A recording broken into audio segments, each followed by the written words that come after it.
So here, let me ask you what I believe is the $64 million question. Here's the $64 million question in my head. Why does anybody or any business need a coach?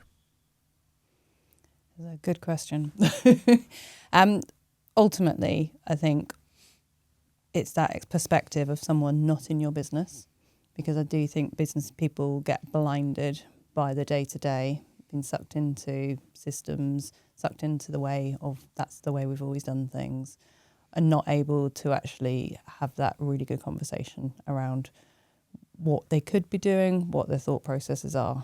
And actually bringing in a coach enables us to challenge. It enables people to be accountable as well. I think that's a really big part of it, is the accountability. You might have an idea, we have ideas, but actually if somebody's not there to talk around it and actually to help you keep yourself accountable. So tell me, when it's at its best and it looks and it feels good, what are the elements that define it working really, really well? Good coaching is when you have a really good relationship. So the relationship really is a big part of it. So that's why it's key to get the right person, I think, as your coach. I think having that ability to allow yourself to be challenged, to have an open mind, to come to it with a perspective that actually it's not just about you, but actually really allowing yourself to open up and understand, open up and look at things from a different angle. I think you've got to come into it with that open perspective. That's really important. Yeah. Appetite to change and a willingness to be vulnerable. I think if you can create the environment where a business owner can be vulnerable and look at key areas where they're doing really well and acknowledge that, because sometimes it's that, oh, I'm not very good at this, but actually you are. And have someone say that, I'm going to point this out, that actually that area there, you've done really well, but also a vulnerability to go, there's key areas here that I need to change. Is it better to develop the coaching relationship before you're in a crisis? Absolutely. Because you might not be in the crisis in the first place. You might avoid that crisis because all of a sudden you're not on your own, or you're not just with the people who think like you, be like you. You're in with someone outside of the business that's actually going, well, what about that?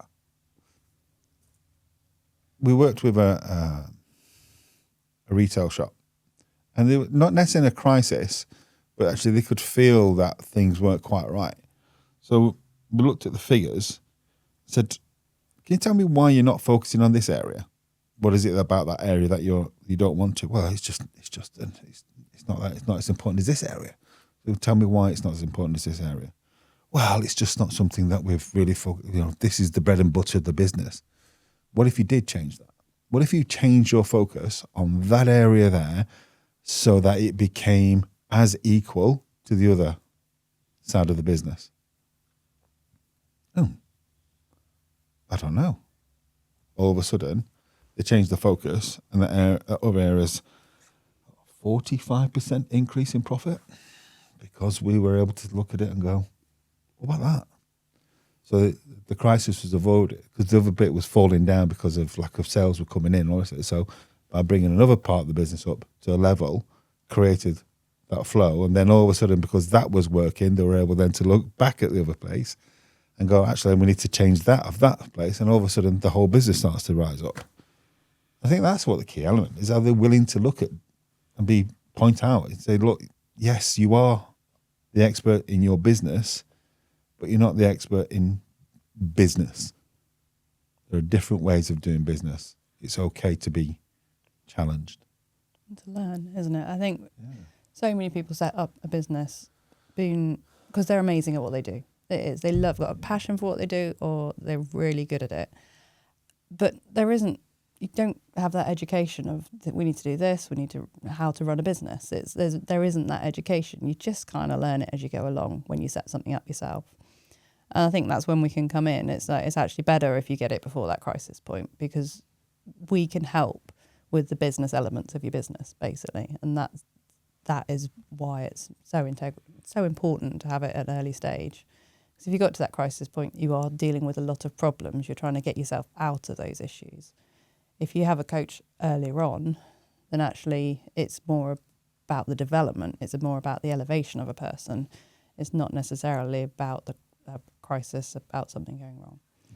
People forget why they set that business up in the first place. And once they start drifting, purpose drift, once they start moving away from that, then busyness takes over and they become busy fools. And they don't actually do anything that forwards what they started the business for first in the first place, because they've been sucked into, well, this system does that and this does that and this person likes to work that way and not all, and they forget what they're all about. I suppose that's what we're really passionate about, is that just reminding them, why did you set this business up in the first place? What does it stand by now? What do you want it to represent going into the future? Remind yourself of that. And what's happening now? It's interesting as you both talk now and I reflect on the number of conversations that I've had over the years with some people who have really, really huge responsibilities in massive businesses, which are household names. Yeah. And they're the boss. And I know it's a generalization, but I was really quite shocked when I actually worked with them to find the number of those people who were quite lonely and quite isolated. Yes. I think we talk in society, and I did some work with a local business which deals with loneliness, particularly in the retired population. I think there are lots of guys, and I have to say most of them were men, who are in positions of incredible responsibility, but are amazingly isolated and lonely and actually need people to talk to. They need somebody who is their friend. And what they don't realise, and actually most businesses never realise it, for me, is that customers walk into their business and feel and pick up the atmosphere almost instantly. Yep. Straight away. In fact, I'm running a series with a company at the moment, and it's all about service is a feeling. For me, if I look back on all the work that I've ever been involved in, what we don't realise is our ability as animals to connect emotionally with what's going on is incredible. That's what makes us human. It is. You say that, Terry, but we don't recognise how amazing we are at it sometimes. I agree. I completely agree. And I'm not saying that we have to dial down emotion or dial up emotion or whatever. Acknowledge the emotion and understand the emotion. That's where emotional intelligence comes from. It's about who are you being in that moment from a self-awareness point of view. And if you don't look at yourself, and I have been on a journey, trust me, emotionally, that I have a better understanding of who I am, but still on that journey. You know, it's still who are we is a massive important thought process. Again, going back to perception. What is your view of this world in this moment, and why is it affecting you? Understand yourself to understand others. And if you don't, then I think reconciling that and getting that balance is really hard some days, isn't it? But that's where business owners don't sometimes not focus in on. They don't focus in on what's going on for them and why they are being triggered. I had a conversation last year. The business owner had hired someone and they weren't meeting their expectations. So they were going to fire him after about 2 or 3 months. And I called it out. I said, have you told him what you expect? Well, he should know. I assume he should know. So is that an assumption? Well, that's what's on the job role, job spec, and that's what he's been hired to do, and that's what he should be able to do. Have you told him explicitly what you expect and how he's going to deal with the role that he's doing? No. Well, how's that going for you then? Because it's not the first person he's hired and fired because they're not meeting expectations. And the reason is that he hasn't been clear on what he expects. And business owners because they know it in their own heads. They view the world. They've lived it, breathed it. Everybody should know it. Every new hire should know straight away what this business is all about. It's simple. It's on the job. You've applied for it. You pass the interview. You should know. But they don't, because they see it differently. But the assumptive behaviour that goes with that is, there's lots of it. Yes. It's all the time, because that's how you stay safe. I think the other thing, actually, though, which is really quite interesting, is what they sometimes, and I would reflect back to them, don't really appreciate, is how much, and I talked about it earlier, and you both understood what I was talking about when I said service is a feeling, right? And it's that feeling. I've been in and met certain people in very senior positions, and in one particular instance, I can think to myself now, and I've thought to myself, I don't like you. And actually, I don't do business with them because I don't like them. Yeah. And it sounds very strong. If I'm doing that and I'm judging that just by their behaviour, and I subsequently, with this particular person who I met, and then with the instance of literally minutes decided I didn't like, right, consequently exhibited a piece of behaviour which I thought was some of the most deplorable and disgusting behaviour I've ever seen. But I kind of picked that tone up very quickly and very early on in the conversation. I don't think people realise how sensitive sometimes people are in making that judgment about what's actually happening and what's really going on, how that actual thing is taking place. We as human beings do it all the time, and we've got this amazing ability to pick up stuff that sometimes other people don't even see or feel. But that's how we communicate. 93% of how we pick up on a feeling from someone is through body language and the way they're spoken. It's not the words. No. It's the behaviours that matter. I had a similar situation when I was in the Royal Air Force. I walked into my new work of employment. This guy was going blah, blah, blah, blah, blah, blah, blah. And in the end I said, will you shut up so he can speak, please? And we didn't get off on well. But actually, my behaviours towards him, I was like, I did exactly the same. Just, you're not worthy of my thought process. But actually, when I got to know him, he was a really good guy. He was a top guy. He just needed to be heard. And the other person wasn't allowing him to be heard. Wasn't acknowledging him. He was saying something and he was being ignored. So he got louder. It was being ignored. It got louder. It was being ignored. But if that person, his boss, had actually said, it's a great point, we'll come back to that in a minute, he'd have shut up. But he didn't. So yeah, it's interesting. I think what's interesting is those life lessons, the things that we learn along the way, and being able to keep those here and store those and document them, just help you so much in future situations. So I sat here doing the very, very, very first very, very first podcast that I ever done with a guy who I heard speak in Exmouth, and his name is Major Scotty Mills. And I learnt from him the highest ranking, longest serving black officer in the Royal Marines. And actually I learnt from him what respect really was and how actually they go through a process of ingraining and teaching respect within the Royal Marines. And it was quite humiliating to sit here and listen, because against the perception that it was because it was to do with discipline, it wasn't actually. They taught people about how to respect other people. And you said something which was quite telling for me, which is you haven't been heard. And in lots and lots of ways, I wonder how many people there are who I meet and deal with, even on a day-by-day basis, who I haven't really heard. Basic human right. But I wonder, have we blocked out that channel of communication?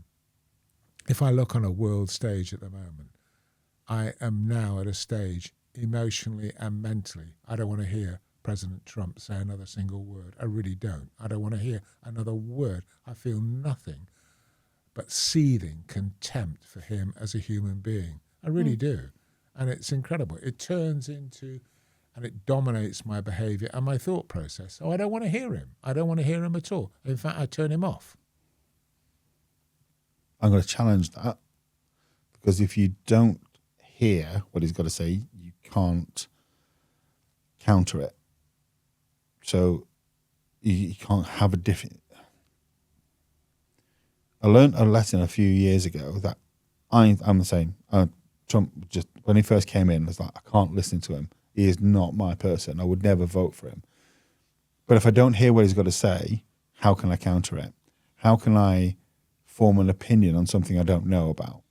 So, because what I'd heard by other people is that actually America at that time, especially 2016, were listening to him and they actually quite liked him. And I didn't understand why.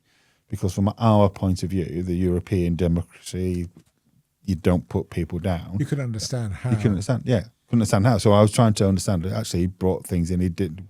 But what he's done now is, at the time he wasn't 16, 17, probably 18, he wasn't inciting hate. 19, 20 started to incite hate.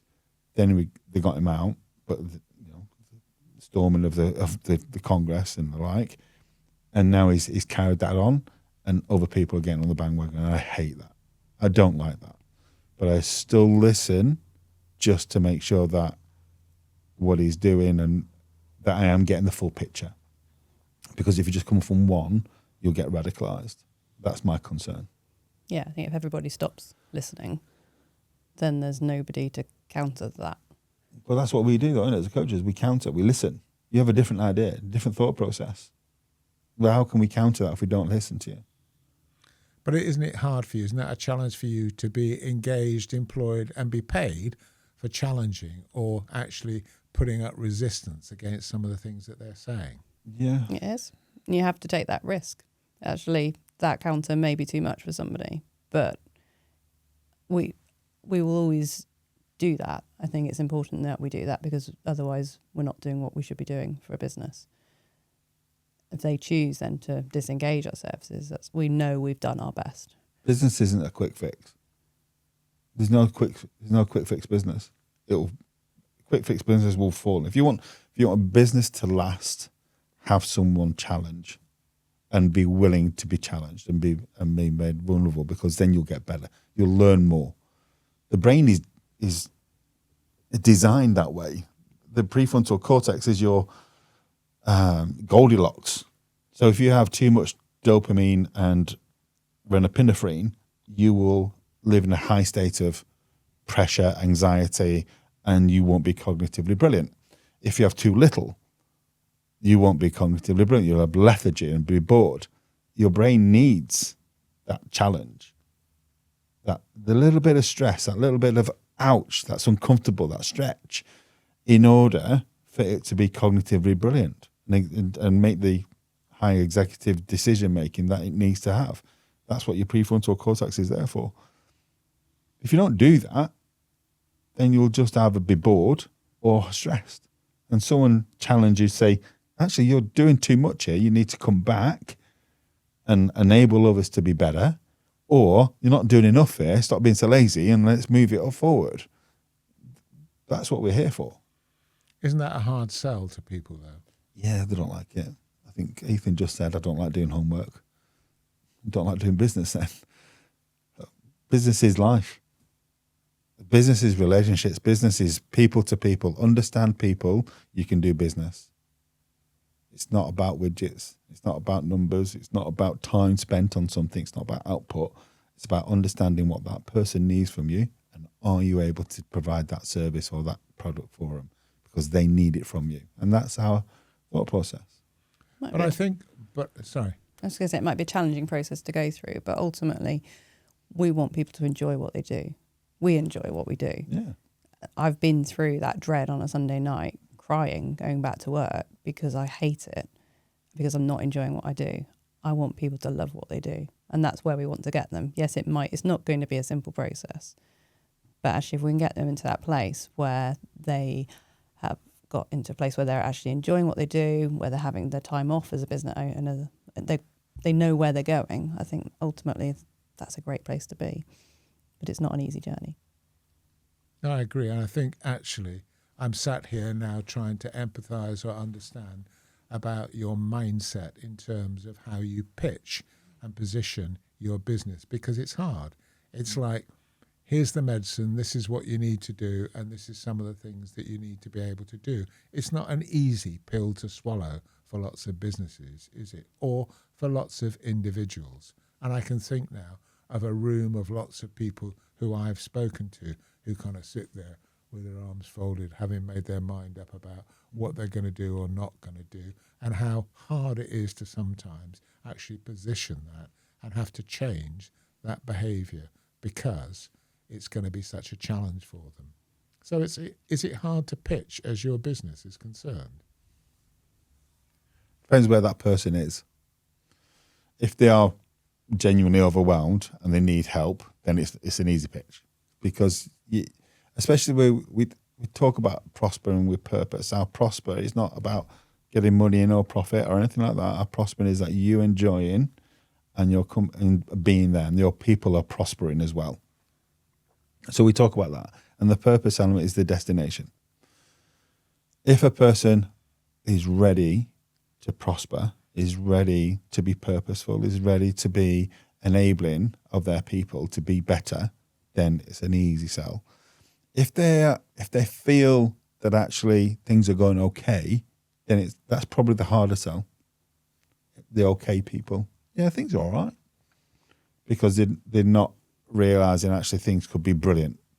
Or it's no different, is it, than motivating the class? You have those at the top of the class, the ones at the bottom of the class. It's the grey people in the middle who are often the most difficult to shift from that position. It's only bell curve, isn't it, really? Yeah, it is. But it kind of happens. Yeah. And people don't want to recognise that. I think if you can, for the grey people, the people that want to come, who are okay, but they think, actually, yeah, maybe I could, maybe I haven't got the time or anything like that. Actually, if they can be recommended and it can be backed up by someone else, then it's a much easier sell. Then again, are we trying to sell our services? No, I don't think we are. No. What we're saying is that we're here. If you need us, if you want us, if you want to engage with us, we're here for you. I don't want to sell. I don't want to say I'm going to 10x your business, because that's disingenuous. I want to say is we're going to propel your business into a purposeful place where you can enjoy working. Is one of the challenges around that they may not have ever been in this arena before, so they have no idea about what is involved or what the expense might be. Absolutely. I think people don't understand that it's even a thing, let alone what it involves. So yeah, that is some of the first challenge. I think the other challenge is where you've got people that haven't actually been involved in businesses before and who aren't necessarily the right person. So I think if you get the right coach, and we try and explain the process to people so they know exactly what they're going to be going through. And the timescale, I think you said earlier, it's not a quick fix. Actually, working with a business is over time. And that can be at different momentum for different people, but it's a longer term work that we work with people. Is that where you can really see their growth, but you can really build on it gradually. If you put loads of change in really quickly, everybody's not going to be on board with that. It's getting everybody on board with the whole process. And what do you think then in the majority of cases drives that need to actually contact you at all? To drive the need? Not sleeping. There are physical, going into work with a dread. Yeah. Going to work and people aren't being retained. They're losing talent within their business. We've actually had a recent client is literally, we're starting to lose people that we didn't expect to lose, and we don't know why. And then actually once we've done the exit interviews, actually it's the feel of the place has changed, and they want to not necessarily get back, but get into a place where people want to stay. So that's one thing. It could be that they're just massively overwhelmed, they can't think right, and they just need someone to just talk to and say, right, I need to get this out of my head. This is the problems, all these problems, and right, which ones, and actually allocating the priorities. One client came to us because they've reached mid-40s and they're looking at retirement, and they don't want to, and they'll start to get talk about the dopamine and it's lethargic. They were starting to get bored, and they were needed reinvigorated and remotivated, and that came through re-examining who their purpose was, and actually what's the message that they're putting out there, and how they're going to get to these new different places and all that kind of stuff, and that really worked for them.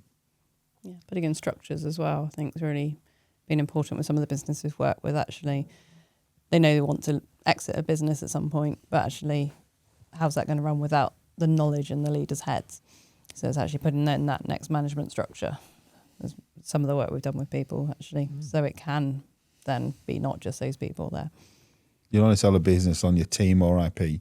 You'll never sell a business based on you. Nobody will buy a business if it's just you doing it. No.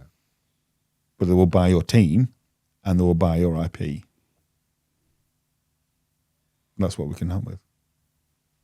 I think that's really, it couldn't be more pertinent. I went through the experience of actually trying to sell a business, and in the end, I think it turned out as a very messy outcome, through it, which I went a period of time of not sleeping, of waking up really early in the morning, getting out, writing down long lists of things, and actually just going for walks and sitting down and contemplating what it was that I was actually going to do. And it's a really hard place to be in, because it's quite lonely, it's quite isolating. But I probably need some help at that stage. But I think your vulnerability, which you used the word before, is such that you're not going to expose that. You're not going to expose that to somebody else and say, actually, I'm in trouble, or I need help, or I need support in terms of what I'm doing. And actually, at the end of the day, if I reflect and go back, and you talked about something else which hit a note for me, was about some decisions that you made, and some of the decisions you made. One particular decision in particular, which I wish, if I had the benefit of time, I would rewind the clock and go back and redo in a different way. It would have been so better to have had somebody else to talk it through and challenge what it was that I was actually doing, and why did I do it in that particular way. Absolutely. I think when you talk about the loneliness element, I think that really is key. I think we come across so many people that are lonely in leadership, because they haven't got a peer to talk to, or they've got the emotion involved with that person. So having someone else come in and actually be able to talk to on the same level about their business. What's difficult and challenging there, what's difficult and challenging is to extend that trust to somebody else. Yeah. Trust is an extension of trust. Is trust the ability to be vulnerable with someone else and they won't abuse that? So that's my question on that. So trust is a difficult element for me, because if you blindly trust someone, you lose the tendency to be more curious as to why a person has acted in a certain way. You just assume that they're going to be okay. So you lose that challenge, you lose that curiosity, you lose that what's going on for you. You just, they'll be fine, I trust them, they'll be great. And they go away and they do something that you didn't expect, and all of a sudden that trust is broken. But I think you also then start to look back at your life and think, how many people have you met in that life that you've lived that you've been really disappointed by? And if you have had experience of being really disappointed, then that tends to define your trust. That's right. It defines, I told you, trusted you, and so forth, and you didn't do, or whatever else it may be. And in lots of ways, those experiences then to define you as a person about who you and who you don't trust. I always used to talk, when I was running events and so forth, about parachute packers, and about the fact is that if I look at my life and I look at the things in my life, I've got people who I regard as parachute packers. I would trust them to pack my parachute. Mm-hmm. And in lots and lots of ways, we can look at people very quickly who we meet. We can, think of a little sort of audit in our head of the people we know. Who do you trust? Who don't you trust? Would they? Wouldn't they? Would you trust them to pack your parachute? And the parachute packer has always come back to me as being the symbolic element around who I would and wouldn't trust. Yeah. Good way of looking at it. That's how I look at trust. But it's the risk, isn't it? Oh, it's a risk. How much risk are you risk willing? averse. But I think it's interesting actually, because with age, and I can reflect upon that, I think as you grow older, so you become more risk averse. Oh, I challenge that. But you're not as old as me. I'm not that far away though. You are. You're quite a long way away from me. I don't know. Look, you build trust, and there's a risk with every level of trust that you build. It is, because as soon as that person breaks that trust, then it's the harder the fall down. Let's look at it. If you Just so we get over that hump, it's 20 years, by the way. Okay, fair dues. But even so, I would say be wary of blind trust, because that detracts on your ability to have a good conversation around disappointment. If you are going to be disappointed with people are not going to meet your expectations. But if you're not having the regular conversations, they won't expect to have or be challenged about it. So if you were a co-worker or whatever, and that person has been by your side and you know exactly how they're working, and all of a sudden they do something, that's a big issue for you, because you can no longer trust them. But if you're having regular conversations around, right, how you feeling, how you doing, are you going to be able to do this? What is it that you need? All those kind of conversations, then that trust is strengthened rather than a fragile veneer. And I think that's the key element. Build trust through regular check-ins, regular conversations, regular challenges. Be okay to challenge. If that person will accept your challenge in a space where they don't feel blamed, or that they don't feel as if you're challenging their survival, then that's good. Okay, so let me take you to a position whereby you're about to visit somebody, or somebody's asked you to come and see them. Talk me through your mindset and that very first encounter. What are you looking to do? We're looking to find out about them. We're looking to be curious. So our first encounter is really understanding somebody. We're not going to be giving you all the answers in the first session. It's very much we are finding out. It's research, curiosity, what's going on, understanding that person, but also building that relationship, kind of letting them know what we do, our experience, and how we could potentially help you. But we're not going to be, in that first session, giving you all the answers. It's quite interesting, actually. It's an interesting word which is now creeping into my vernacular more and more, because I had a conversation with a young lady who's just applied for a job, right, with Amazon Web Services. And, you know, I became associated because she showed me her CV, which was truly off the scale, absolutely extraordinary. And so she showed me the process of being selected with Amazon Web Services to do cybersecurity, which in fact they pay for her whilst she's at university. They pay for her university course, her accommodation, and then she also gets a job at the end of it. So the remuneration is phenomenal. And this is such a gilded position. Only 1 to 2% of those people who even apply go through the process. Although I was intrigued by it because all of the whole process is online and it's very formulaic. Yeah. And they send you through all of the criteria by which and what it is. And one of the things that they emphasize a great deal is curiosity. Now, I would have read every other job description there's ever been, and I've done lots of mock interviews with people, but I'd never come across the emphasis around curiosity. And I wonder, it made me think, are we losing our curiosity? I hope not, because I think it's the greatest skill a human can have. I genuinely believe it, because if we're losing curiosity because we can all of a sudden Google something or search online for something else or ask AI to tell you, then that's a real shame, because that's when you start to disconnect from humanity, because humanity is curious. That's how we learn.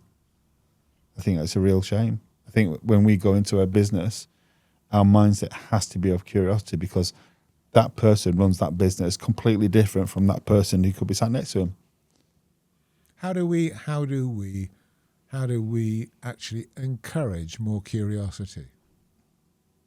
By showing it, by being it, by showing that actually being curious is not an affront to someone else. It's just you finding out. Why are not salespeople more curious as to, the best salespeople are curious as to why that person walked into their showroom? Not what they can sell. I've got this table. What is it that person is? Why is that person walked into the showroom? What's I think the driven classic answer to that I would give to all the people who I've spent time with around sales and so forth is they didn't come in to look. No, they came in for a purpose. Everything is purposeful. Everything. They came in for a purpose, either to discount something or to buy something. They want to know what you can provide. And that is what we're all about. What we can provide is an open mind, a curiosity, and an ability to move your business forward. Is that then sometimes a challenge for you, because people's perception is that coaching is limited just to sport? Yeah. I think the phrase is just everywhere, isn't it? Yeah. And I think that as part of, we've recently rebranded to be clear about what our offering is. We're a consultancy, but we provide coaching, and it's a big part of we help people learn how to coach so they can coach their teams. But we are, in some circumstances, we are a mentor. In some circumstances, we have that knowledge where we can pass it on. So, but yeah, like you say, coaching can be so many different elements, whether it's sport, whether it's personal, whether it's relating to wellness. I mean, they're all important elements, but yeah, the phrasing gets diluted. For us, coaching is really allowing people to work through what they need to work through and helping them get there. But Katie, I'm also a huge believer that language is the forerunner of change. And therefore, for me, the change around things like coaching, because I do believe it is incredibly inhibitive in certain circumstances. And I don't think there's a general understanding about coaching. And certainly, if I look at myself and reflect, learning from you two this morning about what coaching is and what it isn't has really been important, because I don't think that's generally understood at all. No, and I'd say in my experience, from when I was a solicitor in my 20s to where I am now, I didn't understand what it was at all, or what the benefit of it would have given me at that age. I went into management because I was really good at being a lawyer. No training whatsoever. In people. There's that expectation. Good at that, so you're going to be good at that. Actually, if I'd had a coaching element at that point, it's like, right, this is how you can work with people, this is how you can understand people, this is how you can get the best out of people, that would have made it a much easier process. I think it's quite interesting, because you've just reinforced something by saying the language that you now use. You've just rebranded what it is that you are. And it's about, for me, it's about purpose. It's about having that. And we had the discussion at the end of the last network meeting where you're going to say it's about discovering your why and about why are you doing what you're doing. And I don't want to be judgmental, but I don't think a lot of people have spent a lot of time introspectively trying to discover their why at all. But when they do, that's when magic happens. When they get it, when they've got someone who can elicit that from them. We did a strategy workshop a couple of weeks ago, and we elicited that company's why, and we had 8 people around that table go, right. And the energy that was built from that moment was phenomenal. And that's what we need. That's what we try and do. Give you the momentum, the energy, and we're going to call it out, propel you forward with that purpose. Because once you understand that, once you understand what you've gone into business for, we had a strategy day for 4 or 5 single entrepreneurs all doing their own thing, all doing differently. But we talked about purpose and purpose. What are you doing it for? What are you doing it? What are you doing it for? And all four of them walked out there and went, right, okay, and now I know what I'm doing it for. So many people think to earn the money, to have the I need to- income. That's the first answer we often get. And it's not. It's not No. why you're doing that. No. It's not why But I you've think set in up the this. same sort of way, my cynicism would turn around at the network meetings and turn around and say, so what is your why? What is your purpose? I think a lot of people are there to have, where's my next lead going to come from?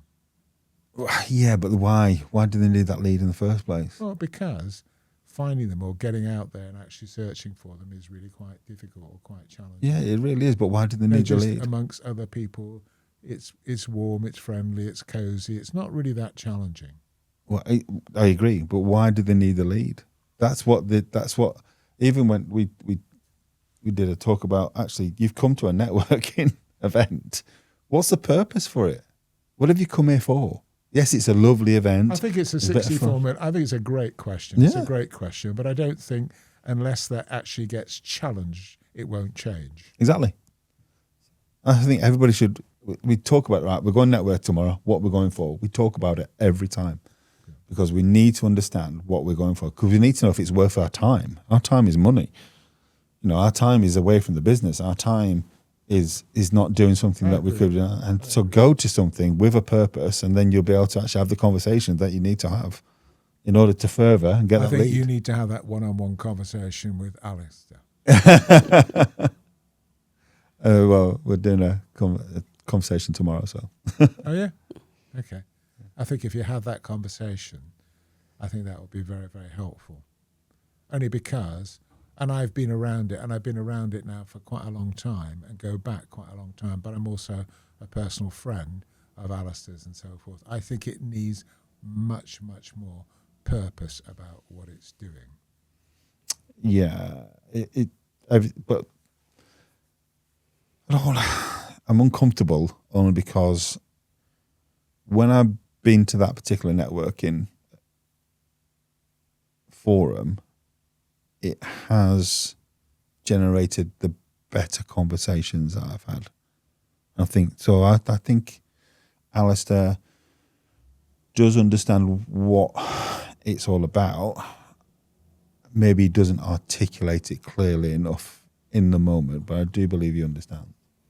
Yeah. But good conversations there. Yeah, no, definitely.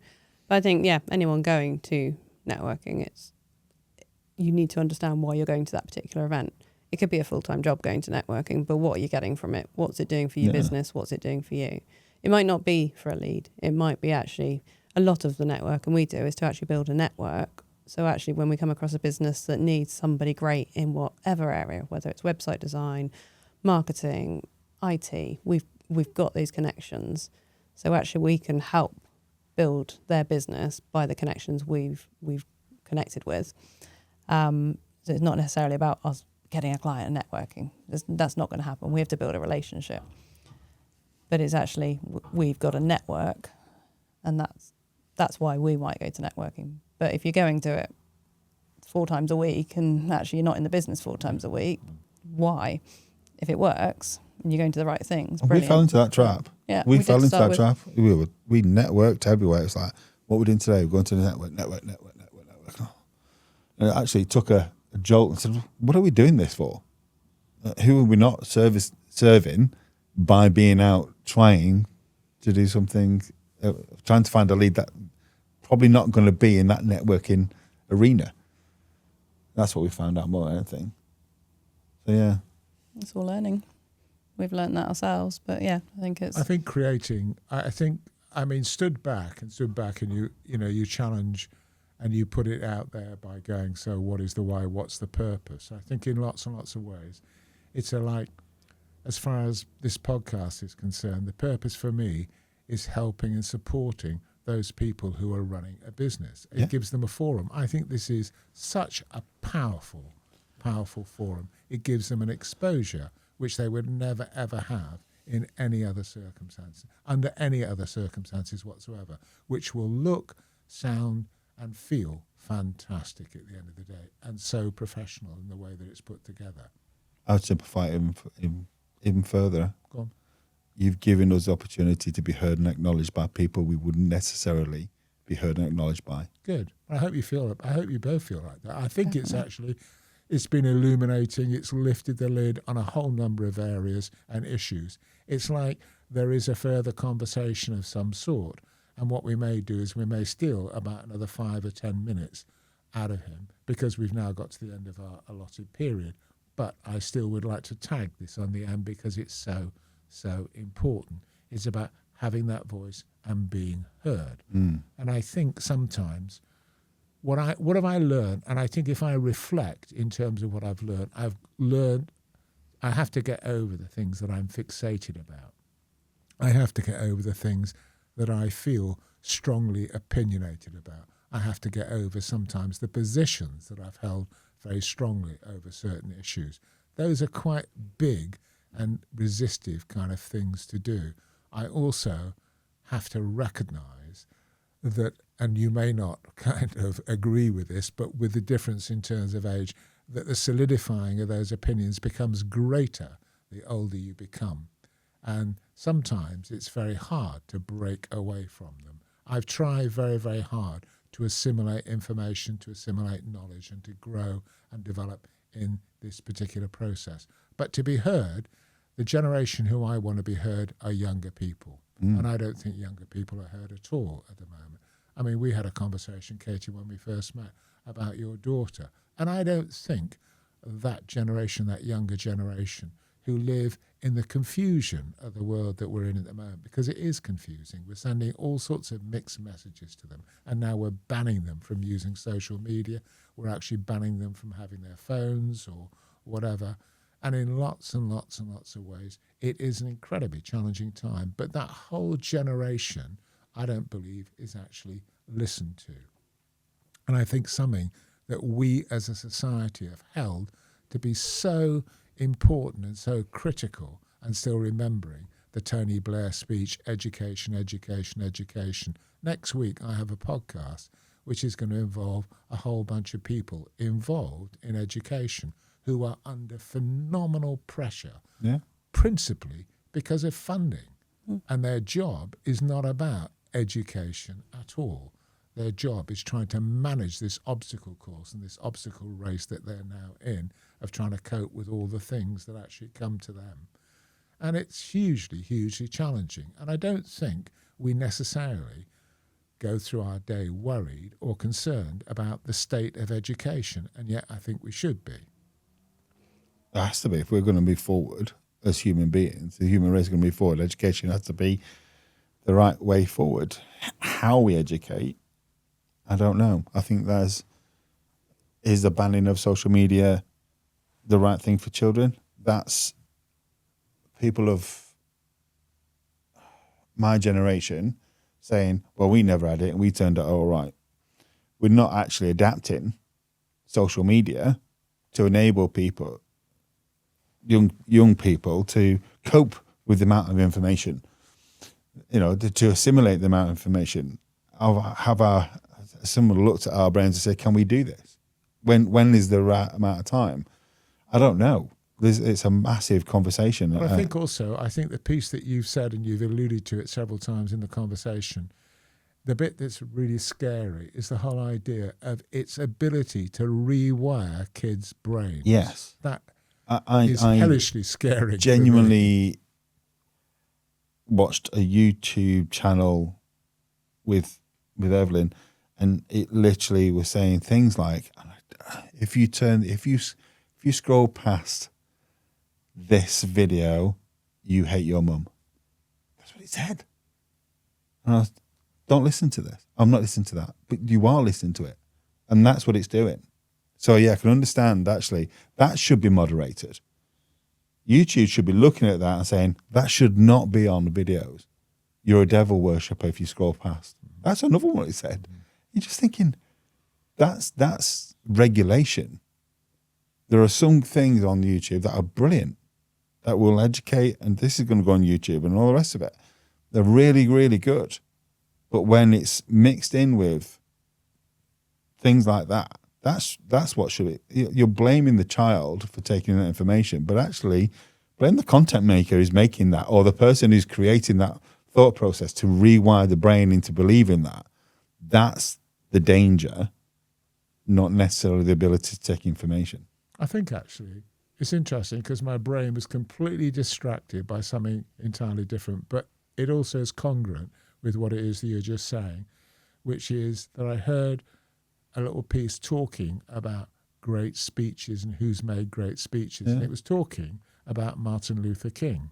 And I, as somebody who was a professional presenter and spent my life on my feet talking, I thought, well, I could sit down and watch I Have a Dream and look at the whole cadence, the assembly of the speech, how it was put together, the pacing of it, the way that people spoke and the language that was used. And I could replicate that in a variety of different ways because it changed things so dramatically. But we also have to recognize, as you've just pointed out, it is about the content, the diet that's being given to these particular people. Mm.